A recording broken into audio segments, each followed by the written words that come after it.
দুপুরবেলা থেকে আজকের এই ব্লগটা স্টার্ট করছি। কেমন আছেন? আসসালামু আলাইকুম। তো দুপুরে হচ্ছে আমি বেশ কিছু কচু শাক সিদ্ধ করে নিয়েছিলাম, আর এটা আমি কিভাবে সিদ্ধ করি সেই প্রসেসটাই আজকে শেয়ার করছি।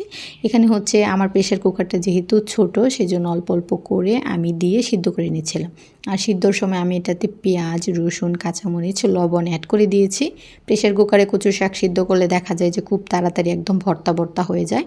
আমি আগে কড়াইয়ে সিদ্ধ করতাম। কড়াইয়ে সিদ্ধ করলে অনেক বেশি সময় লাগে, প্লাস হচ্ছে পানি ছিটে কিন্তু শরীরে চলে আসে। প্রেশার কুকারে এরকম কোনো ঝামেলাই নাই। তারপর যেহেতু আজকে রান্না করব না আমি, সেজন্য ঠান্ডা করে বক্সে উঠিয়ে ফ্রিজে রেখে দেবো। আমি যেদিন এটা রান্না করব ওই দিন বক্স থেকে নামিয়ে নর্মাল করে দেন হচ্ছে তেলে পেঁয়াজ রসুন দিয়ে ভেজে নিলেই কিন্তু হয়ে যাবে। তো বিকালবেলায় হচ্ছে আমাদের বেশ কিছু গ্রোসারি আইটেম বাসায় একদমই নেই, সেজন্য হচ্ছে আমরা কোর্টবাজার চলে যাই।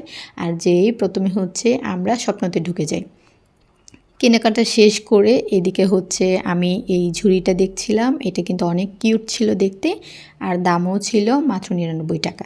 তো যাই হোক, কেনাকাটা শেষ করে আমরা হচ্ছে সুপার শপ থেকে বের হয়ে এই চায়ের দোকানে চা খেয়ে নিব।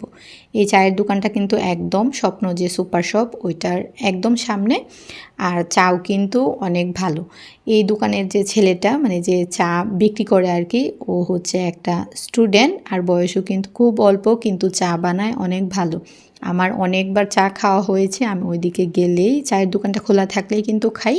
আর রোড সাইডে এরকম বসে বসে চা খেতে আমার তো অনেক বেশি ভালো লাগে। তো আজকে হচ্ছে আমরা একটু মালাই চা আর পুরা রুটি অর্ডার করেছিলাম। যদিও আমাদের চাটা সার্ভ করতে অনেক বেশি সময় লেগেছিল, অনেক ভিড় ছিল আর কি দোকানে।